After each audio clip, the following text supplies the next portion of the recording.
5, বরিশালের 1, সিলেটের 3 ও রংপুরের 5 জন। বিশেষজ্ঞরা বলছেন, সংক্রমণ ও মৃত্যু নিয়ন্ত্রণে জনগণকে যেমন স্বাস্থ্যবিধি মানতে হবে, তেমনি সরকারকে জোর দিতে হবে আইসিইউ ও হাসপাতাল ব্যবস্থাপনায়। হাসপাতাল প্রস্তুতি রাখা অত্যন্ত জরুরি। আমরা জানি অক্সিজেনের স্বল্পতা হলেও ব্যবস্থাপনা স্বাস্থ্য অধিদপ্তর অনেক জেলা সদরে করেছেন, কিন্তু আইসিইউর ব্যবস্থাপনা কিন্তু অনেক জায়গাতেই নেই। তাতে করে যে জায়গাটাতে আমাদের জন্য ভয়াবহ চিত্র হতে পারে আগামী 1 মাসের মধ্যেই, দেখা যাচ্ছে যে আজকের যে 15টা সীমান্তবর্তী জেলাতে আমরা ঊর্ধ্বগতি দেখছি। স্বাস্থ্য অধিদপ্তর বলছে প্রায় 40টা জেলাতে সংক্রমণ ঊর্ধ্বগতি হচ্ছে। তার মানে রোগী কিন্তু সীমান্তবর্তী এলাকা থেকে অ্যাম্বুলেন্সে ঢাকার উদ্দেশ্যে রওনা করবে। এদিকে সুস্থ হয়েছেন আরও 1,723 করোনা রোগী। এ নিয়ে মোট সুস্থ হলেন 7,47,758 জন। কাজী শামীম হাসান, ইন্ডিপেন্ডেন্ট নিউজ, ঢাকা। নতুন বাজেটে কর হার কমানো ছাড়া শেয়ার বাজারের জন্য তেমন নতুন কিছু নেই বলে মনে করছেন বিশ্লেষকেরা। কর হার কমলেও তালিকাভুক্ত ও অতালিকাভুক্ত কোম্পানির করের ব্যবধান অপরিবর্তিত, যা বাজারের স্বার্থে আরও বেশি হওয়া উচিত বলে মনে করেন তারা। তবে বিভিন্ন প্রস্তাবনায় শেয়ার বাজারে বিনিয়োগ আরও বাড়বে বলে আশাবাদী বাজার সংশ্লিষ্টরা। 2021-22 অর্থ বছরের প্রস্তাবিত বাজেটে শেয়ার বাজারে তালিকাভুক্ত ও অতালিকাভুক্ত কোম্পানির কর 2.5% কমানো হয়েছে। তালিকাভুক্ত মোবাইল ফোন কোম্পানি, মার্চেন্ট ব্যাংকগুলোর কর হার অপরিবর্তিত। কোনো পরিবর্তন নেই লভ্যাংশ আয়ের উপর উৎসে কর হারের। বাজেটে কর হার কমলেও তালিকাভুক্ত ও তালিকায় নেই এমন কোম্পানির মধ্যে করের ব্যবধান আগের মতোই 7.5% থাকছে। শেয়ার বাজারে নতুন ও ভালো প্রতিষ্ঠান আনতে এই ব্যবধান আরও বাড়ানো দরকার বলে মনে করছেন বিশ্লেষকরা। ক্যাপিটাল মার্কেটে লিস্টেড কোম্পানিগুলি আর নন লিস্টেডের সাথে ট্যাক্সের যে ডিফারেন্সিয়েট রেট, সেটা কমপক্ষে 15% হওয়া উচিত। যদি তা না হয়, কেউ নতুন করে কোম্পানি লিস্টেড হতে চাবে না, কারণ লিস্টেড কোম্পানির ট্যাক্সের দেওয়ার হার নন লিস্টেডের চেয়ে অনেক গুণ বেশি। যেটা খুব প্রয়োজনীয় রিফর্ম দরকার ছিল, সেই রিফর্মটা ওরকম নাই। করোনায় পর্যবিধ্বস্ত অর্থনৈতিক উদ্ধারের জন্য যে সুনির্দিষ্ট পরিকল্পনা থাকবে বলে সবাই আশা করেছিল, সে আশাটাও নাই। তবে প্রস্তাবিত বাজেটকে পুঁজিবাজার বান্ধব বলছেন বাজার সংশ্লিষ্টরা। বাজেট বাস্তবায়ন করা হলে শেয়ার বাজারের উন্নয়ন এবং বিনিয়োগ বাড়বে বলে মনে করছেন তারা। কর্পোরেট ট্যাক্স কমানো, সেটা 25% থেকে 22.5% করার যে প্রস্তাব মাননীয় অর্থমন্ত্রী দিয়েছেন, তাতে করে পুঁজিবাজারের গভীরতা বাড়বে, কোম্পানিগুলোর সক্ষমতা বাড়বে, নতুন কোম্পানি লিস্টেড হবে এবং বিনিয়োগকারীরা তাতে উপকৃত হবেন। এবারের বাজেটে পুঁজিবাজারকে গতিশীল ও উজ্জীবিত করতে ট্রেজারি বন্ডের লেনদেন চালু, সুকুক, ডেরিভেটিভস লেনদেন, ওটিসি বুলেটিন বোর্ড, ইটিএফ চালু করা সহ মেয়াদি মিউচুয়াল ফান্ড তালিকাভুক্ত করার পরিকল্পনা রয়েছে। কপ্তে মুমতাহানা, ইন্ডিপেন্ডেন্ট নিউজ, ঢাকা। অর্থমন্ত্রীর বাজেট প্রস্তাবে ব্যবসায়ীরা খুশি হলেও হতাশ অনেক মধ্যবিত্ত। তাদের অভিযোগ, বাজেটে সাধারণ মানুষের জীবন জীবিকার থেকে ব্যবসায়ীদের স্বার্থ দেখা হয়েছে। মূল্যস্ফীতির লক্ষ্য রাখা হলেও নিত্যপণ্যের দাম নিয়ন্ত্রণে নেই তেমন কোনো উদ্যোগ। অর্থনীতিবিদদের মতে, জীবিকা বাঁচানোর সরাসরি পরিকল্পনার কথাও বাজেটে নেই। সম্মানী দেওয়ার আওতায় গত এপ্রিল 2021 প্রস্তাবিত বাজেটের শিরোনামে আছে জীবন ও জীবিকায় প্রাধান্য দেওয়ার লক্ষ্য। তাই জনসাধারণের প্রত্যাশাও ছিল অন্য যে কোনো সময়ের চেয়ে বেশি। তবে প্রস্তাবিত বাজেট নিয়ে খুশি নন অনেকে। করোনার কারণে আয় কমে গেছে মানুষের, নতুন করে দরিদ্র হয়েছে বিপুল সংখ্যক মানুষ। এই সংকটের সময় সবচেয়ে বেশি দরকার ছিল নিত্যপণ্যের দাম নিয়ন্ত্রণে রাখা। কিন্তু গেল বছর আলু থেকে শুরু করে পেঁয়াজ, তেল, চালের দাম নিয়ে নাভিশ্বাস অবস্থা ছিল মানুষের। তাই সবার প্রত্যাশা ছিল নিত্যপণ্যের দাম কমার সুখবর থাকবে এই বাজেটে। এমনি তেলের বাজার বাড়তে আমরা সবাই আশাবাদী ছিলাম, বাজেটে তেলের দামটা হয়তো কমে দেবে, কিন্তু তেলের বাজারটা আরও বাড়তির ফলে এখন এটা ক্রেতা সামগ্রী বলতে, কিন্তু আমি একজন ক্রেতা হিসেবে বলছি, বিক্রেতা হিসেবে পরে আমি একজন ভোক্তা, আমি একজন বাসার জন্য বাজার ক্রয় করতে হয়। ওই হিসাবে আমার হিসাবে আপনার তেলের বাজারটা আমাদের জন্য একদম কেনার পক্ষে সম্ভব। বাজেটটা যদিও বলা হয় জনগণের জন্য, আসলে এটা জনগণের জন্য না, এটা ব্যবসায়ীদের পকেট ভরার জন্যই। যদি বাজেটটা যদি আরেকটু আমাদের কাস্টমার বান্ধব হতো বা ক্রেতাদের মতো হতো, সেটা আমাদের জন্য ভালো হতো। আমাদের জন্য বার্ডেন হয়ে যাচ্ছে। অর্থনীতিবিদরা বলছেন, এবারের বাজেট ব্যবসা বান্ধব। কর ছাড়ে ছড়াছড়ি থাকায় বেশি সুবিধা পাবেন ব্যবসায়ীরা। তবে বাজেটে সাধারণ মানুষের কথা আলোচনায় এলেও সংকট উত্তরণে নেই কোনো দিক নির্দেশনা। জীবন এবং জীবিকা এই শব্দটা যোগ হয়েছে, কাজেই আলোচনায় এসছে, বাজেট বক্তৃতায় এসছে, কিন্তু আগামী বছর কি করা হবে এইটার কিন্তু কোনো সুনির্দিষ্ট কর্মসূচি কিছু বলা হয়নি। নিত্য প্রয়োজনীয় দ্রব্যমূল্য যেন সাধারণ মানুষের ক্রয় ক্ষমতার মধ্যে থাকে, বাজেট পাশের আগে বিষয়টি বিবেচনায় নেয়ার তাগিদ অর্থনীতিবিদদের। ইফা তারা, ইন্ডিপেন্ডেন্ট নিউজ। মোবাইল অ্যাপে যোগাযোগ, পরে আন্তর্জাতিক চক্রের মাধ্যমে দেশে আনা হতো এলএসডি, লেনদেন হতো পেপ্যালে। আর এর পেছনে আছেন মূলত বিদেশে পড়াশোনা করে আসা উচ্চবিত্তের তরুণেরা। বিক্রিতেও জড়িত এদের অনেকেই। 2019 সালে দেশে প্রথম লাইসার্জিক অ্যাসিড ডাইথ্যালামাইড বা এলএসডির খোঁজ পায় মাদকদ্রব্য নিয়ন্ত্রণ অধিদপ্তর। মহাখালী ডিওএইচএসের 275 নম্বর বাড়ি থেকে আটক হন 2 অভিযুক্ত। পরে আদালতে দায় স্বীকার করে জবানবন্দিও দেন তারা। মামলার এজাহার বলছে, কানাডায় পড়তে যাওয়ার সুবাদে সেখানকার মাদক ব্যবসায়ীদের সঙ্গে যোগাযোগ হয় ইয়াসির রিদওয়ান আনান ও সৈয়দ আহনাফ আতিফ মাহমুদের। দেশে ফিরে একটি মোবাইল অ্যাপসের মাধ্যমে যোগাযোগ করে দেশে আনেন এলএসডি। কেমিক্যালটা নিয়ে এসেছে, আর সাথে নিয়ে এসেছে ব্লটিং পেপার, যে পেপারের মধ্যে ওই কেমিক্যালটা দেওয়া হয়। ঠিক একটা টাইপের এরকম একটা এখান থেকে আপনার ড্রাগের অর্ডার দিলে এখান থেকে আপনাকে প্রেরণ করে। এই কিকের মাধ্যমে তারা নিজেদের মধ্যে নেটওয়ার্কিং করে যোগাযোগ করছে। ভয়ানক এই মাদক রাজধানীর গুলশান বনানীর মতো অভিজাত এলাকায় বিক্রি করত চক্রটি। তাদের টার্গেট ছিল ধনীর ছেলেমেয়েরা। একটা ইংলিশ মিডিয়াম স্কুলের তারা একসাথেই করতো, তো ওই বাসাটাই একসাথে, ও যেহেতু বাইরে বিদেশ থেকে আসছে সেজন্য ওই বাসায় সবাই মিলে একসাথে খেলা দেখছে। ওকে আগে ধরেছে, ওকে ধরার পরে ওর কথার উপরে ভিত্তি করে যে আরো আছে, এই কথাটার উপর ভিত্তি করে বাসাতে তারা খুঁজেছে এবং বাসা থেকেও তারা পেয়েছে। গত সপ্তাহেও আরেক দফা এলএসডি জব্দ করে গোয়েন্দারা। তারা বলছেন, এক ধরনের মেকি স্মার্টনেসের কথা ভেবে এই মাদকে ঝুঁকছে উচ্চবিত্তের তরুণ তরুণীরা। অভিযানের পরও এলএসডির জন্য ফেসবুকের নানা পেজে ঘুরছেন আসক্তরা। নর্মাল কোনো টেস্টে আসলে এটা বোঝার কোনো সুযোগ নাই। এরা যাদের কাছ থেকে আনছে সে হচ্ছে নেদারল্যান্ড থেকে, নেদারল্যান্ডের টিম নামে এক ভদ্রলোক, তার কাছ থেকে তারা যোগাযোগ হয় এবং অনলাইনের মাধ্যমে তাদের কাছে এটা পরিচিতি তাদের কাছে হয়। মাদকদ্রব্য নিয়ন্ত্রণ অধিদপ্তর প্রধানের দাবি, বিদেশ থেকে মাদক আনা বন্ধে গঠন করা হবে সাইবার ইউনিট। যেটা মোবাইল টেকার, ইতিমধ্যে আমাদের মোবাইল টেকের বিষয়ে আলাপ হয়েছে এবং সাইবার ইউনিটের জন্য আমরা চেষ্টা করব। আর আমরা একটা ডগ স্কোয়াড করার চেষ্টা করছি। জানেন, ডগ স্কোয়াডের বিরাট একটা ব্যাপার। উচ্চমূল্যের ভয়ানক এই মাদকের ব্যবহার কমাতে বিদেশে পড়াশোনা করে ফেরা শিক্ষার্থীদের দিকে অভিভাবকদের আরও মনোযোগী হওয়ার পরামর্শ দিচ্ছেন অধিদপ্তরের কর্মকর্তারা। Arafatur Rahman, independent News, Dhaka. আপনারা দেখছেন বিরতিহীন ইন্ডিপেন্ডেন্ট সংবাদ। এরপর অন্যান্য খবরের সাথে আরো যা দেখবেন। নির্বিচারে বন উজাড়ে নষ্ট হচ্ছে জীববৈচিত্র্য। বৃহত্তর চট্টগ্রামে বিলুপ্ত 13 ভাগের বেশি উদ্ভিদ, ঝুঁকিতে 45 ভাগ।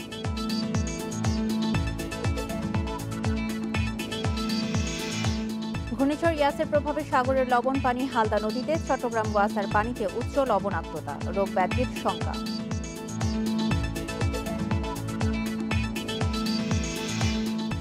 আজ বিশ্ব পরিবেশ দিবস। বিশ্বজুড়ে ভারসাম্য হারানো পরিবেশ পুনরুদ্ধারের অঙ্গীকার জানিয়ে জনসচেতনতা বাড়ানোর লক্ষ্যে এই বছর পালিত হবে বিশ্ব পরিবেশ দিবস। পরিবেশ পুনরুদ্ধার হোক সবার অঙ্গীকার, এই প্রতিপাদ্যকে সামনে রেখে সবার বিশ্বব্যাপী পালিত হবে এই দিবসটি। দিবসটি উপলক্ষে সকালে প্রধানমন্ত্রী শেখ হাসিনা গণভবনে সোনালু, জাম, আমড়া ও ডুমুর বৃক্ষের 4টি চারা রোপণ করে জাতীয় বৃক্ষরোপণ অভিযান 2021-এর শুভ উদ্বোধন ঘোষণা করবেন। এ উপলক্ষে রাষ্ট্রপতি মোহাম্মদ আব্দুল হামিদ এবং প্রধানমন্ত্রী শেখ হাসিনা আলাদা বাণী দিয়েছেন। রাষ্ট্রপতি আব্দুল হামিদ তার বাণীতে টেকসই উন্নয়নের জন্য সব পর্যায়ে পরিবেশের সুরক্ষা নিশ্চিত করার আহ্বান জানিয়েছেন। করোনা ভাইরাসের এই মহামারীর মধ্যে সবুজ পৃথিবী গড়ার ওপর জোর দিয়েছেন প্রধানমন্ত্রী শেখ হাসিনা। গত এক যুগে উপকূলীয় এলাকায় জোয়ারের পানির উচ্চতা বেড়েছে কয়েক ফুট। এতে লবণাক্ততা বাড়ছে। দক্ষিণ পশ্চিমের 3 জেলায় তীব্র হয়েছে মিঠা পানির সংকট। বিশ্ব পরিবেশ দিবসে গবেষকেরা আরও বলছেন, দীর্ঘদিন লোনা পানিতে বসবাসে সবচেয়ে বেশি স্বাস্থ্য ঝুঁকিতে নারীরা। ঘূর্ণিঝড় ইয়াসের প্রভাবে বাড়তি জোয়ারে পানির নিচে গাবুরার চাঁদনিমুখ এলাকা ডুবেছে, পুকুর ভেসে গেছে মাছের ঘের। তবে কিছুটা উঁচু জায়গা হওয়ায় জেগে আছে শুধু মেহেদী হাসানের মিঠা পানির পুকুর। এটি এখন গ্রামবাসীর খাবার পানির একমাত্র ভরসা। ঝড়ে আমাদের যা ক্ষতি করে তার চেয়ে বেশি ক্ষতি করে বাঁধ ভেঙে লবণকান্তি।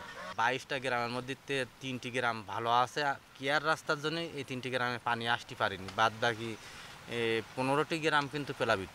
সাতক্ষীরা জেলা প্রশাসনের তথ্যে এ সময় শ্যামনগর, আশাশুনি, কালীগঞ্জ ও দেবহাটার 24 ইউনিয়নে পানিবন্দী হয় প্রায় 2 লাখ মানুষ। 6077 হেক্টর জমির চিংড়ির ঘের তলিয়ে ক্ষতি প্রায় 55 কোটি টাকা। অস্থায়ী বাঁধের কারণে এ দুর্যোগে পড়তে হয় প্রতি বছর। আমরা বাঘের সাথে লড়াই করে বেঁচে আছি, কিন্তু প্রকৃতির সাথে আমরা যুদ্ধ করে এভাবে পারতেছি না। আমাদের একটাই দাবি, আমাদের সাধারণ জনগণ হিসাবে আমাদের একটাই দাবি যে আমরা ভেড়িবাঁধটা, বিশেষ করে ভেড়িবাঁধটা আমরা একটু টেকসই ভেড়িবাঁধটা চাই। আইলা হওয়ার পর মানুষ 2 বছর টোটালি একদম ইনকামহীনভাবে ঘুরে বেরিয়েছে। এখন বর্তমান আমাদের দাবি যে কোনো স্থানীয় প্রশাসন যারা আছে তাদের কাছে ক্ষমতা না, সরাসরি যদি প্রধানমন্ত্রী নিজে থেকে নিয়ন্ত্রণ করে তাহলে আমাদের এখানে কাজ হবে। 2009-এ আইলা ও 2020-এর আমপানের সময়ও এত উঁচু প্লাবন হয়নি সুন্দরবনে। তবে এবারের ইয়াসে ভেঙেছে পানি উন্নয়ন বোর্ডের 20 কিলোমিটার বাঁধের 21টি স্থান, আর 32 জায়গায় উপচে পানি ঢুকেছে লোকালয়ে। নোনা পানিতে সয়লাব, মিঠা পানির পুকুর। বাঁধের অক্ষত অংশেও লবণাক্ততার স্তর, নোনা লেগে ক্ষয় হচ্ছে নলকূপ। নোনা পানি ঢোকা বন্ধ করতে হবে এবং আমার পরামর্শ হচ্ছে উজান থেকে ট্রলারে করে রেশন করে খাবার পানি দিতে হবে, না হলে মানুষ এই নোনা পানি খেতে বাধ্য হচ্ছে এবং এতে তাদের blood pressure related, hypertension related, মহিলাদের ফার্টিলিটি রিলেটেড বহু প্রবলেম দেখা দিচ্ছে। একেবারে উপকূল ঘেঁষে বিশেষ করে সাতক্ষীরা, খুলনা, বাগেরহাট, বরগুনা এই 3টা জেলাতে এই সমস্যাটা অত্যন্ত প্রকট। বাস্তুতন্ত্র পুনরুদ্ধার এবারের পরিবেশ দিবসের প্রতিপাদ্য। এই সংকটেই সুন্দরবনে বাঘ ঢুকছে লোকালয়ে, সঙ্গে প্রাকৃতিক দুর্যোগে আতঙ্ক নিয়ে টিকে আছে জলবায়ু ঝুঁকিতে থাকা বিশ্বের সবচেয়ে নাজুক জনপদের বাসিন্দারা। এখনই উদ্যোগ না নিলে বিপন্ন হবে দেশের উপকূলীয় এলাকা। Shahriar Anirban, Independent News, Dhaka. খুলনা অঞ্চলের মাটি ও পানিতে 10 বছরে বেড়েছে লবণাক্ততা। মৃত্তিকা সম্পদ উন্নয়ন ইনস্টিটিউটের গবেষণায় দেখা গেছে খুলনা, বাগেরহাট ও সাতক্ষীরায় 2000 সাল থেকে 10 বছরে 20,000 হেক্টর জমিতে লবণের পরিমাণ বেড়েছে। আর 13টি নদীর মধ্যে 10টির পানিতে শুকনো মৌসুমে বাড়ছে লবণাক্ততা। খুলনার বটিয়াঘাটার জলমা এলাকার তুলসী মণ্ডল 25 বছর ধরে কৃষিকাজ করেই জীবিকা নির্বাহ করছেন। তবে বর্তমানে জমিতে লবণাক্ততা বেড়ে যাওয়ায় হাড়ভাঙা পরিশ্রমের পরও সুফল পাচ্ছেন না বলে দাবি তার। খ্যাত হবে না, ধানও হবে না যদি এই লবণের চাপ সৃষ্টি হয়। জমিতে লবণাক্ততার ফলে খুলনা অঞ্চলের আরও অনেক কৃষকই পড়েছেন সংকটে। আগে করতাম আমন ধান, মানে ভারিয়াল ধান, ওই দেখা যাচ্ছে যে ওই 6 মাস, ওই 3 মাস করতাম আর 6 মাস আড়ি বেড়াতাম। গবেষণা বলছে দেশের দক্ষিণ পশ্চিম অঞ্চলের 3 জেলা খুলনা, বাগেরহাট আর সাতক্ষীরার ভেতর দিয়ে প্রবাহিত 13 নদীর মধ্যে 10টিতে বেড়েছে লবণাক্ততা। এই অঞ্চলের মাটির অবস্থাও একই। অনিয়মিত বৃষ্টিপাত আর অতি তাপমাত্রায় পানির প্রবাহ কমে যাওয়ায় এমন পরিণতি বলছেন গবেষকরা। সেচের পানির যেমন অভাব হচ্ছে, মাটির লবণাক্ততাও বৃদ্ধি পাচ্ছে। সেখানে আমরা আগে যে সমস্ত ফসল চাষাবাদ করতে পারতাম সেই সমস্ত ফসল চাষাবাদ করতে পারছি না। হয়তো কিছু কিছু লবণ সহিষ্ণু জাত আসছে, কিন্তু সেটা পরিমাণে খুবই কম। জলবায়ু পরিবর্তনের প্রভাবের পাশাপাশি অবৈজ্ঞানিকভাবে বাঁধ তৈরি করায় এমন পরিস্থিতি বলছেন বিশ্লেষকেরা। এখানে লবণাক্ততা বৃদ্ধি পাওয়ার মূল কারণ যে জলবায়ু পরিবর্তন, শুধু তাই নয়, নদীগুলোর তলদেশ আমরা পাশে বাঁধ দিয়ে পলি দ্বারা একবার ভরে দিয়েছি, তাতে করে জলাবদ্ধতা তৈরি হয়ে যায় এবং যখনই জলাবদ্ধতা তৈরি হবে তখনই লবণাক্ততা বেড়ে যাবে। এটাই ব্যাপার। প্রতি বছর মাটি ও পানিতে লবণাক্ততার পরিমাণ বাড়লে খুলনা অঞ্চলের কৃষিতে বিপর্যয়ের আশঙ্কা গবেষকদের। অভিজিৎ পাল, ইন্ডিপেন্ডেন্ট নিউজ, খুলনা। এ বিষয়ে আরো জানাতে খুলনা থেকে যোগ দিচ্ছেন আমাদের সহকর্মী অভিজিৎ পাল। অভিজিৎ, আমরা দেখেছি যে খুলনা অঞ্চলের মাটি এবং পানিতে 10 বছরে বেড়েছে লবণাক্ততা। এই বিষয়ে মৃত্তিকা সম্পদ উন্নয়ন ইনস্টিটিউটের গবেষণায় যে তথ্য উঠে এসেছে, এই বিষয়ে গবেষকরা কি বলছেন এবং ভবিষ্যতের জন্য আমাদের কি প্রভাব পড়তে যাচ্ছে?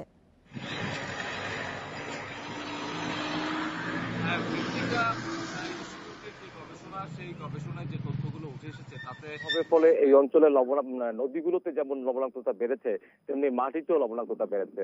আর এই লবণাক্ততা কমানোর জন্য তারা অবশ্য শুধুমাত্র যে জলবায়ু পরিবর্তনের যে প্রভাব সেটাকেই তারা দায়ী করছে না। তারা বলছেন যে এই অঞ্চলের যে ব্যবস্থা তৈরি করা হয়েছে, যে প্রাকৃতিক যে ড্রেনেজ ব্যবস্থা ছিল সেই ড্রেনেজ ব্যবস্থাগুলোকে নষ্ট করা হয়েছে এবং তার পাশাপাশি এই অঞ্চলের যে বাঁধগুলো তৈরি করা হয়েছে সেই বাঁধগুলো মূলত অবৈজ্ঞানিকভাবে তৈরি করার কারণে এই নদীগুলোতে পলি জমেছে এবং এর ফলে উজানের যে মিষ্টি পানির প্রবাহ সেই মিষ্টি পানির প্রবাহগুলো কমে গেছে এবং বিভিন্ন সময় এই বাঁধগুলো যখন ভেঙে ঘূর্ণিঝড় জলোচ্ছ্বাসে ভেঙে যখন লোকালয় এবং প্লাবনভূমি প্লাবিত হয় লবণাক্ত পানিতে এবং সেটা যখন জলাবদ্ধতা আকারে পরিণত হয় তখন আসলে এই অঞ্চলের লবণাক্ততা আরো অনেক বৃদ্ধি পায়।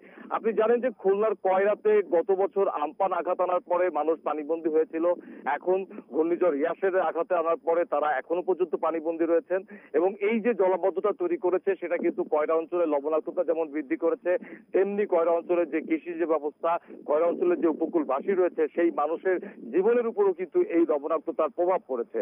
এবং খুলনা অঞ্চলের কৃষকদের সাথে যখন আমরা কথা বলেছি তারা বলেছেন যে লবণাক্ততা বৃদ্ধির কারণে তারা লবণ সহিষ্ণু যে সকল ফসল তৈরি করে এখন ফলাচ্ছেন সেই লবণ সহিষ্ণু ফসলগুলো কিন্তু তারা কাঙ্ক্ষিত ফল পাচ্ছেন না। এর কারণ হচ্ছে যে লবণাক্ততার কারণে তারা সেচের পানি পাচ্ছেন না এবং জমিতে সেই কাঙ্ক্ষিত যে ফল আসার কথা ছিল সেই পরিমাণ ফল কিন্তু আসছে না। যেমন এবছর খুলনাতে যে তরমুজ চাষ হয়, আপনি জানেন যে খুলনা তরমুজ সারা দেশে এখান থেকে যায় এবং এই তরমুজ চাষিরা কিন্তু এবার খুবই বিপাকে পড়ে এবং তারা এক পর্যায়ে লোকসানের শিকার হয়েছেন। কারণ তারা যে সেচের জন্য যে মিষ্টি পানির প্রয়োজন ছিল সেই মিষ্টি পানির চাহিদা তারা মেটাতে পারেননি। তাদের চারিপাশে পানি ছিল কিন্তু সেই পানিতে লবণ থাকার কারণে আসলে সেচের পানির যে চাহিদা সেই চাহিদা কিন্তু মেটেনি। আরেকটি বিষয় হচ্ছে যে এখানে বিশ্লেষকরা বলছেন যে এই বাঁধগুলোকে তারা টিআরএম এর পর্যায়ে আনতে বলেছেন। কারণ হচ্ছে নদীগুলোকে তারা বলছেন যে টাইটেল রিভার ম্যানেজমেন্ট এই প্রক্রিয়ার মাধ্যমে যদি নদীগুলোকে বাঁধ তৈরি করা যায় এবং নদী শাসন করে যদি বাঁধ তৈরি করা যায় এবং প্রাকৃতিক যে ড্রেনেজ সিস্টেমগুলো ছিল এই অঞ্চলের সেই ড্রেনেজ সিস্টেমগুলো যে খালগুলো ভরাট হয়ে গেছে, দখল হয়ে গেছে, সেই খালগুলো যদি পুনরুদ্ধার করা যায় তাহলে এই অঞ্চলের লবণাক্ততা একবারে কমিয়ে আনা যাবে না, তবে লবণাক্ততাকে নিয়ন্ত্রণে আনা যাবে এবং যার ফলে এই অঞ্চলের যে পুরনো যে কৃষি ঐতিহ্য ছিল সেই কৃষি ঐতিহ্য কিন্তু ফেরত আসবে। কিন্তু দেখা গেছে যে সেই জায়গাটিতে বাঁধের যে দুরবস্থা 80-র দশকে যে বাঁধগুলো তৈরি করা হয়েছিল সেই বাঁধগুলো এখনো সেই অবস্থায় রয়েছে এবং প্রতি বছর ঘূর্ণিঝড় প্রাকৃতিক দুর্যোগে এই বাঁধগুলো ভেঙে যায় এবং বিস্তীর্ণ এলাকা প্লাবিত হয়ে যায় এবং জলাবদ্ধতা তৈরি হয় এবং সেই সাথে কিন্তু এই অঞ্চলের লবণাক্ততা বৃদ্ধি পায় এবং এই অঞ্চলের যে ঐতিহ্যবাহী যে ফসলগুলো ছিল সেই ফসলগুলো কিন্তু এখন এই অঞ্চলে কিন্তু চাষ হয় না এবং কালের পরিক্রমায় কিন্তু সেই কৃষিজ ফসলের ব্যবস্থাও কিন্তু পরিবর্তন ঘটেছে। অভিজিৎ, আপনাকে অসংখ্য ধন্যবাদ। খুলনা থেকে মাটি ও পানিতে লবণাক্ততা বৃদ্ধির প্রভাব নিয়ে জানাচ্ছিলেন আমাদের সহকর্মী অভিজিৎ পাল। মৌসুমী বায়ুর প্রভাবে ভোর থেকেই রাজধানীর আকাশ ছিল মেঘাচ্ছন্ন। সকাল 8টার পর নামে বৃষ্টি। গরম থেকে স্বস্তি মিললেও বৃষ্টিতে বিপাকে পড়েছেন রাজধানীর কর্মজীবী মানুষেরা, সেই সাথে বেশ কিছু স্থানে সৃষ্টি হয়েছে জলাবদ্ধতা। এ বিষয়ে বিস্তারিত জানাতে এবার রাজধানীর বিজয় সরণি এলাকা থেকে যোগ দিচ্ছেন সহকর্মী নাহিদ কামাল। নাহিদ, যেমনটি বলছিলাম যে কর্মজীবী মানুষেরা বেশ ভোগান্তিতে পড়েছেন, তো এখনকার আবহাওয়া পরিস্থিতি জানতে চাই এবং জলাবদ্ধতা সৃষ্টি হয়েছে কিনা আশপাশের এলাকাতে। জি, আসলে আশপাশের এলাকা বলতে রাজধানীর যেসব নিচু এলাকা রয়েছে এবং রাজধানীর বিভিন্ন সড়কেই কিন্তু জলাবদ্ধতা সৃষ্টি হয়েছে, যার কারণে সকাল 8টার পর থেকেই মূলত বৃষ্টি যখন শুরু হয় তারপর থেকে বিভিন্ন সড়কে কিন্তু ভোগান্তি সৃষ্টি হয়েছে। আমি এখন যেখানটিতে আছি এটি হচ্ছে রাজধানীর অন্যতম ব্যস্ততম সড়ক, রাজধানীর বিজয় সরণি এলাকা। আমি যদি আপনাকে এখনও দেখাই, এখানে কিন্তু রাস্তায় পানি জমে গিয়েছে এবং যার কারণে কিনা বলা চলে যে ধীর গতিতে যানবাহন চলছে। এছাড়া ট্রাফিক পুলিশের কর্মকর্তারা আছেন তারাও কিছুটা রাস্তায় জ্যাম কমানো বা ট্রাফিক সিগন্যাল মেনটেন করতেও কিন্তু তারা কিছুটা হিমশিম খাচ্ছেন। আমি আপনাকে একটা বিষয় জানিয়ে রাখি, যেহেতু গত বছরও প্রতি বছরও যেটি দেখা যায় রাজধানীর সড়ক জুড়ে যেই জলাবদ্ধতা সৃষ্টি হয় তার পরপরই আমরা দেখি জনপ্রতিনিধি বা সরকারের বিভিন্ন স্তরের পক্ষ থেকে কিন্তু ব্যবস্থাপনার কথা জানানো হয়, কিন্তু সড়ক জুড়ে আমরা আসলে গত কয়েকদিনের যে চিত্র দেখছিলাম, গত 1 তারিখেও কিন্তু রাজধানীর বিভিন্ন সড়কে যে বৃষ্টির ফলে যে পরিমাণ জলাবদ্ধতা সৃষ্টি হয়েছিল তার কারণে কিন্তু মানুষের দুর্ভোগ চরম পর্যায়ে পৌঁছেছিল, যার কারণে কিনা মানুষ যেটি বলছেন যে সড়কে আসলে পরিকল্পনাবিহীন ঘোরাঘুরি করা বা যে যখন যে কাজটি করা দরকার সেই কাজের তৎপরতা না থাকার কারণে কিন্তু রাস্তায় পানি জমে যাচ্ছে এবং পানি দীর্ঘক্ষণ সময় কিন্তু রাস্তায় জমে থাকছে। এর ফলে কিন্তু জনদুর্ভোগ সৃষ্টি হচ্ছে। আজকে সকাল থেকে যারা অফিসগামী যারা আছেন তারা কিন্তু অনেকেই মূলত এখনও রাস্তায় আটকা পড়ে আছেন, আমরা যেটি দেখেছি, এবং অনেকের সাথে আমরা কথাও বলেছি। তারা যেটি বলছেন সকাল 8টার পর থেকে বাসা থেকে বের হয়ে যখন বৃষ্টির কবলে পড়েছেন এরপর থেকে রাস্তায় তারা অনেকে অপেক্ষা করছেন। এখন বৃষ্টি কিছুটা থেমে গিয়েছে, তারপরও আকাশ পুরোপুরি মেঘাচ্ছন্ন। কিছুক্ষণ পর পর আমি যে জায়গাটিতে আছি এখানে এখন বৃষ্টি নেই বললে চলে, তবে এর আশপাশে বিভিন্ন জায়গায় এখনও কিন্তু বৃষ্টি হচ্ছে বলে কিন্তু আমরা জানতে পেরেছি। এছাড়া আমরা আবহাওয়া অধিদপ্তরের সাথেও কথা বলেছিলাম, তারা আমাদেরকে যে বিষয়টি জানিয়েছেন যে আজকে মূলত ঢাকা, ময়মনসিংহ সহ অন্যান্য বিভিন্ন জেলায় কিন্তু আজকে হালকা থেকে মাঝারি ধরনের বৃষ্টিপাতের আভাস কিন্তু তারা দিচ্ছেন, এবং তারা যেটি বলছেন যে আরও কয়েকদিন বৃষ্টিপাত হতে পারে বলে কিন্তু তারা আমাদেরকে জানিয়েছেন। তো আরেকটা বিষয় আমি আপনাকে জানিয়ে রাখি, এখন যেহেতু অফিসের সময় 9টা বা 10টার মধ্যে যারা অফিসে প্রবেশ করবেন তাদের ভিড়ই কিন্তু এখন রাস্তায় লক্ষ্য করা যাচ্ছে।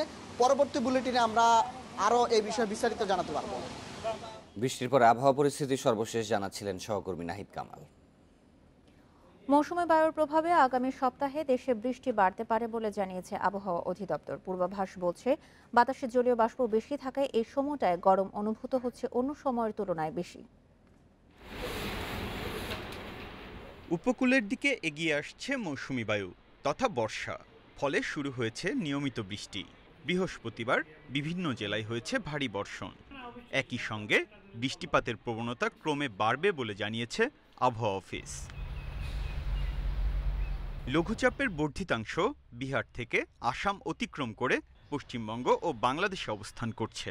অপর লঘুচাপের বর্ধিতাংশ পশ্চিমবঙ্গ থেকে উত্তর বঙ্গোপসাগর পর্যন্ত বিস্তৃত রয়েছে বলছে আবহাওয়া অফিস। দক্ষিণ পশ্চিম মৌসুমী বায়ু বিস্তার লাভ করবে তার আগ মুহূর্তে বাতাসে জলীয়বাষ্পের পরিমাণটা একটু বেশি হওয়াতে মানুষের শরীরে অস্বস্তির পরিমাণটা একটু বৃদ্ধি পেয়েছে। 6 থেকে 7 দিনের মধ্যে বাংলাদেশের দক্ষিণ পশ্চিম মৌসুমী বায়ু বিস্তার লাভ করবে এবং তখন দেশে বৃষ্টিপাতের পরিমাণ অনেকটাই বেড়ে যাবে, যেটাকে আমরা বর্ষাকাল বলি।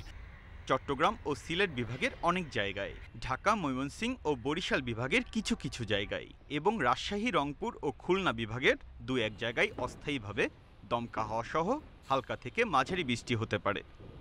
দেশের পূর্বাঞ্চলে বৃষ্টিপাতের পরিমাণটা বেশি থাকার সম্ভাবনা, তবে সারা দেশেই বিচ্ছিন্নভাবে 2-1টা সময়ের জন্য হয়তো বৃষ্টিপাত থাকবে, কিন্তু দেশের পূর্বাঞ্চলে বেশি থাকার সম্ভাবনা, অর্থাৎ ময়মনসিংহ, সিলেট, চট্টগ্রাম এই অঞ্চলে এই বিভাগগুলোতে বৃষ্টিপাতের একটু পরিমাণটা বেশি থাকবে। বৃহস্পতিবার সর্বোচ্চ বৃষ্টি রেকর্ড করা হয়েছে হাতিয়ায় 134 মিলিমিটার এবং সর্বোচ্চ তাপমাত্রা ছিল কুতুবদিয়ায় 36.8 degree Celsius. Biprajit Chanda, Independent News, Dhaka. 1 শতকে বৃহত্তর চট্টগ্রাম থেকে বিলুপ্ত হয়েছে 13% বেশি উদ্ভিদ। টিকে থাকা উদ্ভিদের মধ্যে বিলুপ্তির ঝুঁকিতে অন্তত 45 ভাগ। আন্তর্জাতিক প্রকৃতি সংরক্ষণ বিষয়ক ফোরাম IUUSN ও চট্টগ্রাম বিশ্ববিদ্যালয়ের উদ্ভিদ বিজ্ঞান বিভাগের একদল গবেষকের গবেষণায় পাওয়া গেছে এই তথ্য। 1814 সালে ব্রিটিশ সার্ভে অনুযায়ী বৃহত্তর চট্টগ্রামের উদ্ভিদের প্রজাতির সংখ্যা 3611টি। পরবর্তীতে বাংলাদেশি গবেষকদের অনুসন্ধানে দেখা যায় এই অঞ্চলে আছে প্রায় 5000 বিভিন্ন প্রজাতির উদ্ভিদ। এর মধ্যে 17টি প্রজাতি এই অঞ্চলের বাইরে আর কোথাও পাওয়া যায় না। চট্টগ্রাম অঞ্চলের উদ্ভিদ নিয়ে গবেষণা চালিয়েছে IUCN ও চট্টগ্রাম বিশ্ববিদ্যালয়ের উদ্ভিদ বিজ্ঞান বিভাগ। IUCN এবং পরিবেশ ও বন মন্ত্রণালয়ের উদ্যোগে চলছে সম্প্রসারিত গবেষণা। এতে দেখা যায় চট্টগ্রাম অঞ্চলের উদ্ভিদের মধ্যে উরিয়াম, জংলিয়াম, চালমুগরা, রামসুপারি সহ 13% উদ্ভিদ বিলুপ্ত হয়ে গেছে। আর ঝুঁকিতে বৈলাম, রক্তচন্দন, লোহাকাঠ, পিতরাজের মতো অন্তত 2000-এর বেশি প্রজাতি। শুধু 2.5 দশক না, 100 বছর ধরেও এদেরকে আর খুঁজে পাওয়া যায় না। তো যেহেতু নাই, তো আমরা ধরে নিতে পারি যে IUCN-এর মতে, ওই যে গাইডলাইন মতে, যে এইগুলো আর আমাদের এই অঞ্চলে হয়তো নাই। চট্টগ্রাম, পার্বত্য চট্টগ্রামের 3 জেলা ও কক্সবাজারের বিভিন্ন পাহাড়ি বনে গাছ ব্যবসায়ী, নানা উন্নয়ন প্রকল্প, জুম চাষ, বনজীবীদের কারণে বন উজাড়ে এসব উদ্ভিদ ধ্বংস হচ্ছে বলে মনে করেন বিশেষজ্ঞরা। আমাদেরকে যদি ওই সাপোর্টটা দেওয়া হয়, আমরা কিন্তু তাহলে আমাদের এই লিমিটেড রিসোর্স দিয়া, লজিস্টিক্স দিয়া, যত আমাদের ম্যাক্সিমাম এফোর্ট আমরা দিয়া আমরা অনেক কাজ আমরা করে দিতে পারবো। বিশেষজ্ঞরা বলছেন, পরিবেশ রক্ষায় সব প্রজাতির উদ্ভিদই জরুরি। তবে সরকারি বনায়নে কেবল অর্থকরী উদ্ভিদকে গুরুত্ব দেওয়ার প্রবণতা থেকে বেরিয়ে আসার পরামর্শ তাদের। এমন কোনো স্পিসিস নাই যে সে পরিবেশকে সহায়তা করে না। তো এখন আমি যদি একটা অঞ্চল থেকে 500 স্পিসিসকে নষ্ট করে দিয়া একটা স্পিসিসের বাগান করি, তাহলে আমার পরিবেশ পাইল একটা স্পিসিস থেকে বেনিফিট, আর হারাইল 499টা গাছকে। চট্টগ্রাম অঞ্চলের বিলুপ্তপ্রায় উদ্ভিদ রক্ষায় সরকারের পাশাপাশি সাধারণ মানুষের সচেতনতার উপরও জোর দেওয়া হচ্ছে। অনুপম শীল, ইন্ডিপেন্ডেন্ট নিউজ, চট্টগ্রাম। অপরিকল্পিত উন্নয়ন আর নির্বিচারে বন উজাড়ের কারণে হুমকিতে পার্বত্য চট্টগ্রামের বনাঞ্চল। প্রতি বছর পাহাড় ধসে হারিয়ে যাচ্ছে জীববৈচিত্র্য, নষ্ট হচ্ছে পানির উৎস, এতে হুমকিতে পাহাড়ি জনপদ। এই অবস্থায় পরিবেশ সুরক্ষায় বনায়নের ওপর জোর দিচ্ছেন পরিবেশবিদরা। পার্বত্য চট্টগ্রামে পাহাড়ি বন 3,22,331 হেক্টর, কিন্তু নির্বিচারে বন ধ্বংস আর পাহাড় কাটার কারণে পরিবেশের ওপর নেতিবাচক প্রভাব পড়ছে। হারিয়ে যাচ্ছে শত প্রজাতির বৃক্ষ, লতা, গুল্ম। পানির উৎস কমেছে অন্তত 61%। বনের উপর নির্ভরশীল মানুষ পড়েছে জীবিকা সংকটে। আগে তো গাছপালা বড় ছিল, সে সময় পানি জমজম ছিল, এখন তো গাছপালা কিছু নাই, কুয়াগুলো শুকিয়ে যায়। এই ফাল্গুন চৈত্র মাস আসলে অনেক দুর্ভোগে পড়ি আমরা। শান্তি চুক্তির পর বন উজাড়ের জন্য সরকারের নিয়ন্ত্রণহীনতাকে দুষছেন সচেতন নাগরিকরা। জমির মালিককে সরকার নাকি এখানকার বাসিন্দারা সেই বিষয়টি অমীমাংসিত থাকার কারণে এখানে বনের উপর সরকারের নিয়ন্ত্রণটা আমরা মনে করি যে অনেক গৌণ হয়ে উঠেছে, এবং তার ফলে এখানকার বনগুলো অরক্ষিত থাকার সুবাদে এখানকার যারা কাঠ ব্যবসায়ী, চোরা কারবারি, তারা প্রায় বছরের পর বছর প্রকাশ্যে এখানকার বন উজাড় করে ফেলছে। পাহাড়ের পরিবেশ রক্ষায় স্থানীয় জনগণকে সচেতন করার পাশাপাশি ফাঁকা স্থানে বৃক্ষরোপণ ও আরও বনায়নের পরামর্শ দিচ্ছেন পরিবেশবিদরা। পরিকল্পনা জাতীয়ভাবে গ্রহণ করতে হবে, এখানকার পরিবেশ এবং পরিবেশ পুনরুদ্ধারে বিশেষ পদক্ষেপ নিতে হবে। আর আমরা মনে করি যে আঞ্চলিক বিভিন্ন যে প্রতিষ্ঠান রয়েছে তাদের সক্ষমতা বৃদ্ধি, বিশেষ করে স্থানীয় জনগোষ্ঠীর বিপদাপন্নতা নিরূপণ এবং সেই অনুযায়ী প্রকল্প গ্রহণ করতে হবে। তবে সম্প্রতি 3 পার্বত্য জেলা পরিষদের মাধ্যমে বন সংরক্ষণের উদ্যোগ নেওয়া হয়েছে। ওভারকাম করতে গেলে ব্যাপক বনায়ন দরকার আছে, বন সংরক্ষণ করতে হবে এবং পরিবেশে সচেতন হয়ে পরিবেশকে সংরক্ষণ করতে হবে। বিশ্বব্যাংকের তথ্য মতে বাংলাদেশের সবচেয়ে ঝুঁকিপূর্ণ 10টি স্থানের মধ্যে রয়েছে Parbatya Chattogram. Mamunur Rashid, Independent News desk. Chattogram নগরীতে ওয়াসার পানিতে লবণাক্ততা বেড়ে যাওয়ায় তা পানের অনুপযোগী হয়ে পড়েছে। গত সপ্তাহে ঘূর্ণিঝড় ইয়াসের কারণে হালদা নদীতে মাত্রাতিরিক্ত লবণ পানি ঢুকে পড়ায় এমন সমস্যা হচ্ছে বলে দাবি ওয়াসার। লবণাক্ত পানি খেলে মানবদেহে মারাত্মক রোগ ব্যাধি হবার আশঙ্কা করছেন বিশেষজ্ঞরা।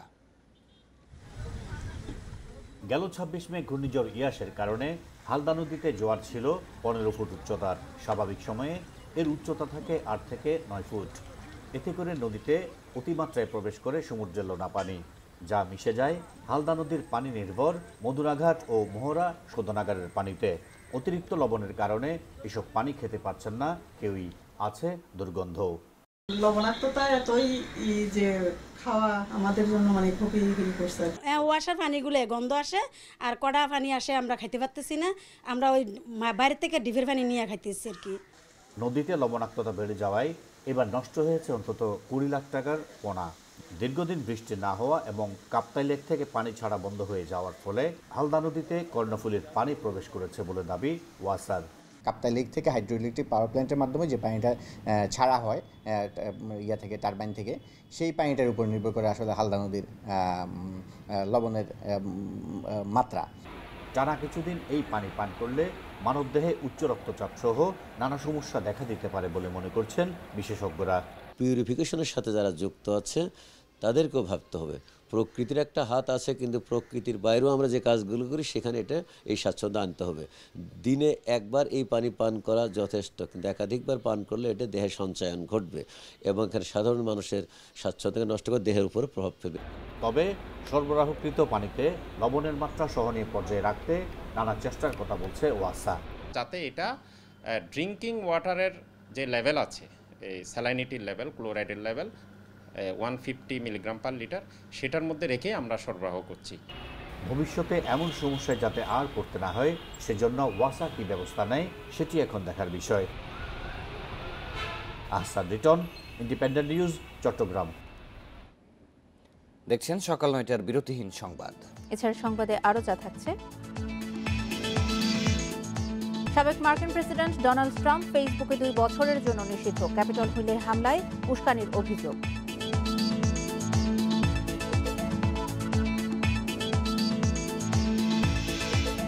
এবং বিশ্বকাপ বাছাই পর্বে ঘরের মাঠে ইকুয়েডরকে 2-0 গোলে হারালো ব্রাজিল। একতরফা ম্যাচে স্কোর করলেন নেইমার ও রিচার্লিসন।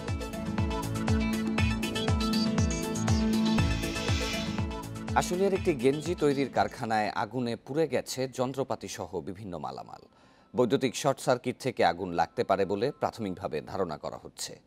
ফায়ার সার্ভিস জানিয়েছে গত রাত 11:30টার দিকে আশুলিয়ার জামগড়া এলাকায় MH ফ্যাশন নামে গেঞ্জি তৈরির কারখানায় আগুন লাগে। খবর পেয়ে পরে ফায়ার সার্ভিসের 2টি ইউনিট ঘটনাস্থলে পৌঁছায়। প্রায় 40 মিনিটের চেষ্টায় আগুন নিয়ন্ত্রণে আসে। আগুন লাগার কারণ জানা যায়নি এখনো। এতে 10 লাখ টাকার ক্ষতি দাবি করছে কারখানা কর্তৃপক্ষ। আমরা 2টা ইউনিট ঘটনাস্থলে এসে অতি দ্রুত গতিতে আমরা এই গার্মেন্টসের আগুনটাকে আমরা নিয়ন্ত্রণ করতে সক্ষম হই অল্প সময়ের মধ্যে। তাহলে পাশে আরেকটা বড় গার্মেন্টস ছিল, সেটাতেও ঝুঁকি ছিল প্রচুর আকারে। বিশ্বে একদিনে করোনায় 10,234 জনের মৃত্যু হয়েছে, আক্রান্ত 4 লাখের বেশি। এই নিয়ে বিশ্বে করোনায় মোট মৃত্যু 37,27,000, শনাক্ত হয়েছে 17,33 লাখ। ভারতে একদিনে করোনায় মৃতের সংখ্যা আবার বেড়েছে। একদিনে দেশটিতে 3,382 জনের প্রাণহানি হয়েছে, নতুন করে আক্রান্ত 1,21,000 রোগী। ব্রাজিলে একদিনে 1,184 জনের মৃত্যু হয়েছে, শনাক্ত 38,000-এর বেশি মানুষ। যুক্তরাজ্যে করোনায় আক্রান্তের হার 2/3 বেড়েছে। গেল এক সপ্তাহে দেশটিতে 1 লাখ মানুষ করোনায় আক্রান্ত হয়েছে। করোনার দ্বিতীয় ঢেউয়ে সংক্রমণ বাড়তে থাকায় যুক্তরাজ্যের কাছে জরুরি ভিত্তিতে টিকা চেয়েছেন নেপালের প্রধানমন্ত্রী। এদিকে টিকা উৎপাদনে আর্জেন্টিনাকে স্পুটনিক ভি ভ্যাকসিনের কাঁচামাল দিয়ে সহায়তা করবে রাশিয়া।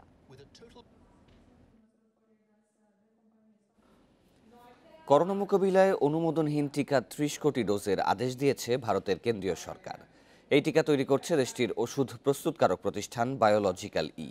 এরই মধ্যে 3 ধাপের মধ্যে 2 ধাপের পরীক্ষায় সন্তোষজনক ফল পাওয়া গেছে বলে দাবি করছে কেন্দ্রীয় সরকার। করোনায় বিপর্যস্ত ভারত, রয়েছে টিকার তীব্র সংকট। এ পরিস্থিতিতে জরুরি ব্যবহারের অনুমোদন না থাকলেও প্রথমবারের মতো 20 কোটি 60 লাখ ডলারের টিকা কেনার চুক্তি করা হলো। ব্যাপক ঘাটতি মেটাতে এই পদক্ষেপ নেওয়া হয়েছে বলে দাবি কেন্দ্রীয় সরকারের। দেশটিতে এখন পর্যন্ত 20 কোটি ডোজ টিকা দেওয়া হয়েছে। 140 কোটি মানুষের 10% কম মানুষ প্রথম ডোজের টিকা পেয়েছে। এখন পর্যন্ত দেশটিতে কোভিশিল্ড ও কোভ্যাক্সিনের 35 কোটি ডোজ টিকা সরবরাহ করা হয়। এবার বায়োলজিক্যাল ই এর 30 কোটি ডোজ তৈরির চুক্তি করল সরকার। ভারত সরকার জানিয়েছে আগামী কয়েক মাসের মধ্যে বায়োলজিক্যাল ই এর নতুন টিকা সরবরাহ সম্ভব হবে। এর আগে জানুয়ারিতে কোভ্যাক্সিনের ট্রায়াল শেষ হওয়ার আগেই এটি ব্যবহারের অনুমোদন দেয় ভারতের ওষুধ নিয়ন্ত্রক সংস্থা। বিশেষজ্ঞরা বলছেন করোনার তৃতীয় ঢেউ মোকাবেলার জন্য প্রস্তুতি নিচ্ছে ভারতের প্রধানমন্ত্রী নরেন্দ্র মোদী। ভারতে বর্তমানে সেরাম ইনস্টিটিউট অফ ইন্ডিয়ার কোভিশিল্ড, ভারত বায়োটেকের কোভ্যাক্সিন এবং রাশিয়ার স্পুটনিক 5 টিকা দেয়া হচ্ছে। মাহমুদুন নবী, ইন্ডিপেন্ডেন্ট নিউজ।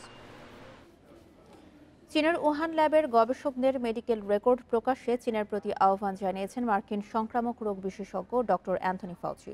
সেই সাথে 2012 সালে বাদুড়ের গুহায় যাওয়া 6 খনি শ্রমিকের তথ্যও চেয়েছেন তিনি। ফাউচির মতে তাদের অসুস্থতার ধরন এবং সংশ্লিষ্ট তথ্য পেলে এটা নিশ্চিত হওয়া যাবে করোনা ভাইরাস উহানের ল্যাব থেকেই প্রথম ছড়িয়েছে কিনা। 2019 সালের ডিসেম্বরে প্রথম করোনা সংক্রমণ হয় উহানেই। সম্প্রতি মার্কিন গোয়েন্দারা জানান এর মাসখানেক আগে শহরটির ভাইরোলজি ল্যাবের 3 গবেষক গুরুতর অসুস্থ হয়ে পড়েন।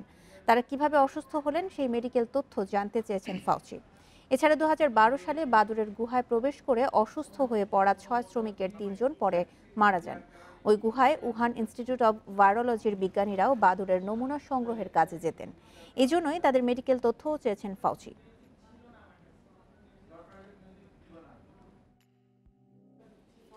সাবেক মার্কিন প্রেসিডেন্ট ডোনাল্ড ট্রাম্পকে 2023 সালের জানুয়ারি পর্যন্ত নিষিদ্ধ করেছে ফেসবুক।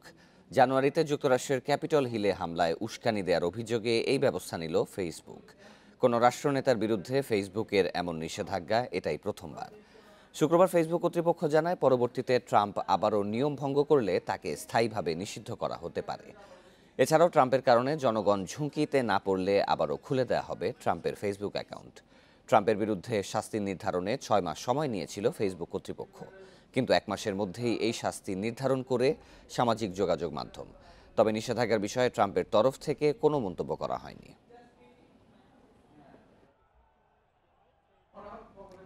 আফগানিস্তানের বিপক্ষে দারুণ পারফরমেন্সের পর এবার ভারত পরীক্ষা। ইতিবাচক মানসিকতায় কঠিন চ্যালেঞ্জ জিততে চায় বাংলাদেশ। ভারতকে হারিয়ে সরাসরি এশিয়ান কাপে জায়গা করে নেওয়ার স্বপ্ন তপু জামালদের।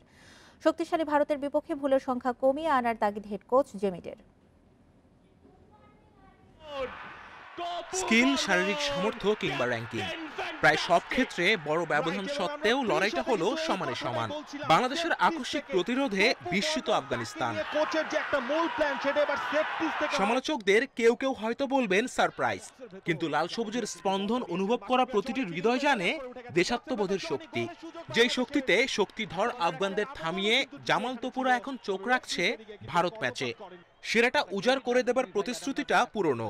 সোমবারের ম্যাচে এবার নিজেদের ছাড়িয়ে যাবার শপথ তপু বর্মনের। ম্যাচ জিতে অর্জন করতে চায় সরাসরি এশিয়ান কাপে খেলার যোগ্যতা।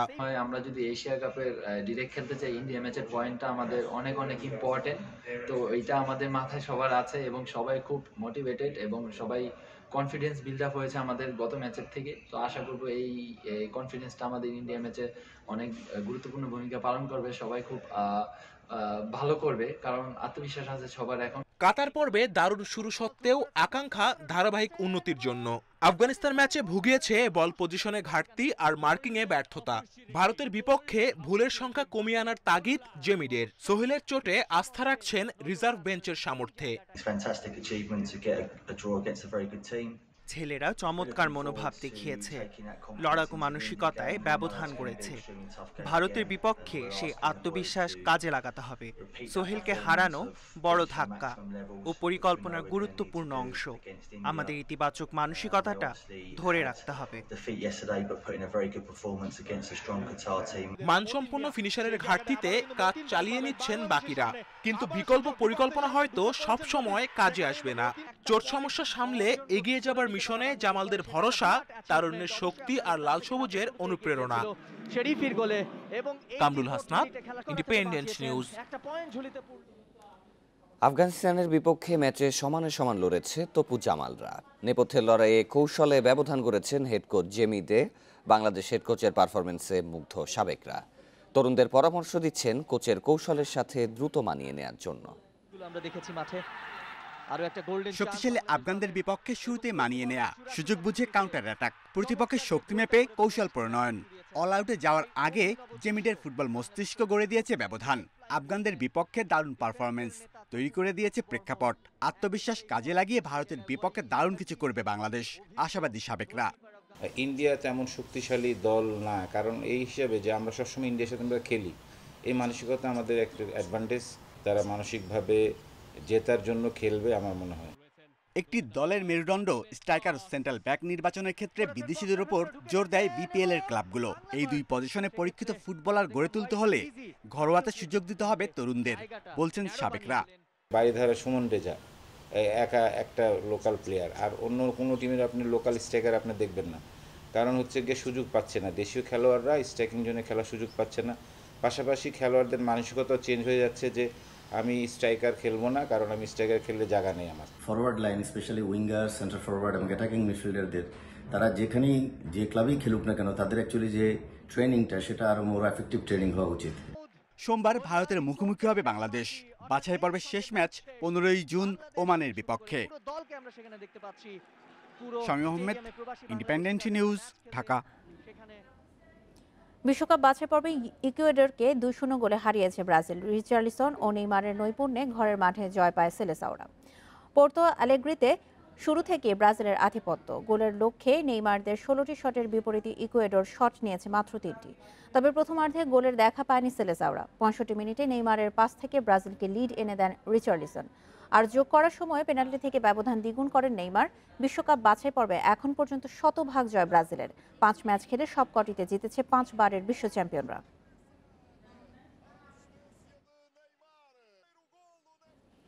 এদিকে আন্তর্জাতিক প্রীতি ম্যাচে রোনালদোর পর্তুগালের সঙ্গে গোলশূন্য ড্র করেছে স্পেন। ইউরোর বর্তমান চ্যাম্পিয়নদের বিপক্ষে শুরু থেকে আধিপত্য সাবেক চ্যাম্পিয়নদের। ঘরের মাঠে ম্যাচের বেশিরভাগ সময় বল ছিল স্পেনের দখলে। আক্রমণও করেছে পর্তুগালের চেয়ে দ্বিগুণ। সুযোগ পেলেই কাউন্টার অ্যাটাক করে রোনালদোর দল, তবে গোলের দেখা পায়নি কোনো দলই। আরেক প্রীতি ম্যাচে বড় জয় পেয়েছে ইতালি। চেক রিপাবলিককে হারিয়েছে 4-0 গোলে। ইমোবিলে ও বারেল্লার নৈপুণ্যে প্রথমার্ধেই 2-0 গোলের লিড আজুরিদের। বিরতির পর ইনসিনিয়ে ও বেরার্দি গোল করলে বড় ব্যবধানে জেতে ইতালি। টানা 7 জয় নিয়ে ইউরোর মিশন শুরু করবে রবার্তো মানচিনির দল।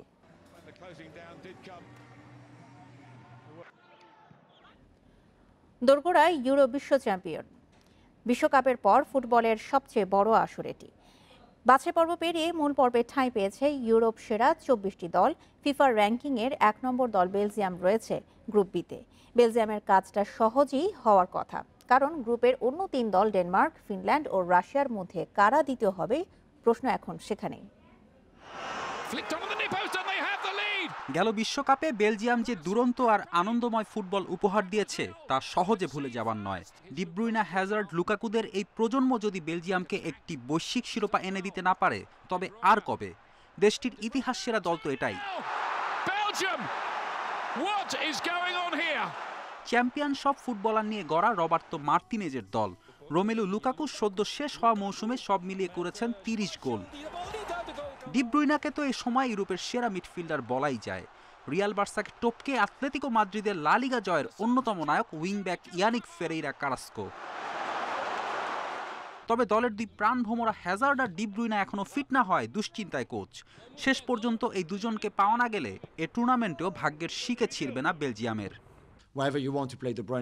দলটির বেঞ্চ খুব শক্তিশালী। মিডফিল্ডে গভীরতা আছে, টিলোমান্স, মের্টেন্সের মতো মিডফিল্ডার রয়েছে। ওদের 26 জনই দারুণ সামর্থ্যবান। এটা বেলজিয়ামের বড় শক্তি। 3-4-3 ফরমেশনে খেলা মার্তিনেজের দলকে চ্যালেঞ্জ জানানোর মতো শক্ত প্রতিপক্ষ নেই গ্রুপ বিতে। নিকটতম প্রতিদ্বন্দ্বী ডেনমার্ক মুখোমুখি শেষ 3 ম্যাচে বেলজিয়ামের বিপক্ষে জিততে পারেনি, হেরেছে 2টিতেই। 2 মিডফিল্ডার ক্রিস্টিয়ান এরিকসেন আর থমাস ডিলেনি ডেনমার্কের বড় নাম। এরা সেরাটা দিতে পারলে লড়াই জমিয়ে দিতে পারে ড্যানিশরা। গেল বিশ্বকাপের আয়োজক দেশ রাশিয়া রয়েছে বি গ্রুপে। ফিফা র্যাঙ্কিংয়ের 38 নম্বর অবস্থানে দলটি। 1960 সালে ইউরোর প্রথম প্রতিযোগিতা হয়েছিল সোভিয়েত ইউনিয়নে। স্বাগতিক হিসেবে ইউরোর প্রথম শিরোপা জিতেছিল রাশিয়ানরা। ইতিহাস থেকে প্রেরণা নিয়ে এবার রাশিয়া জ্বলে উঠবে কিনা তার সময় বলে দিবে। বি গ্রুপের সবচেয়ে কম শক্তিধর দল ফিনল্যান্ড। ফিফা র্যাঙ্কিংয়ের 54 নম্বরে তাদের অবস্থান। ফেরদৌস ইসলাম, ইন্ডিপেন্ডেন্ট নিউজ। বিরতিহীন সংবাদ শেষ করার আগে শিরোনামগুলো জানিয়ে দিচ্ছি আরেকবার। সংক্রমণ শুরুর 1.5 বছরেও দেশের 32 জেলাতেই নেই করোনা পরীক্ষার ল্যাব। সীমান্ত এলাকায় ব্যাপক হারে ছড়িয়ে পড়ছে ভারতীয় ডেল্টা ভ্যারিয়েন্ট।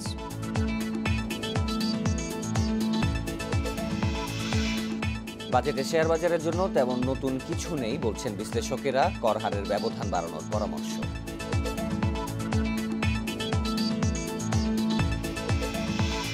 মোবাইল অ্যাপে যোগাযোগ করে এলএসডি আনা ও বিক্রিতে জড়িত বিদেশে পড়ুয়া কিছু তরুণ। লেনদেন হয় অনলাইন পেমেন্ট পদ্ধতি পেপ্যালে।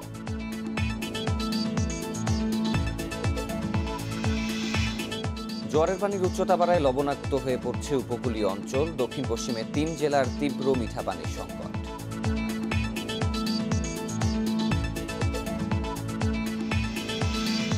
মৌসুমী বায়ুর প্রভাবে আজও ঢাকা সহ বিভিন্ন স্থানে বর্ষণ। সপ্তাহ জুড়ে বৃষ্টির পূর্বাভাস আবহাওয়া অফিসের।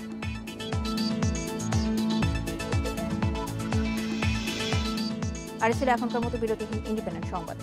ইন্ডিপেন্ডেন্ট টেলিভিশনের সব খবর আরো বিস্তারিত জানতে চোখ রাখুন ফেসবুক, ইউটিউব এবং টুইটারে। ধন্যবাদ সবাইকে।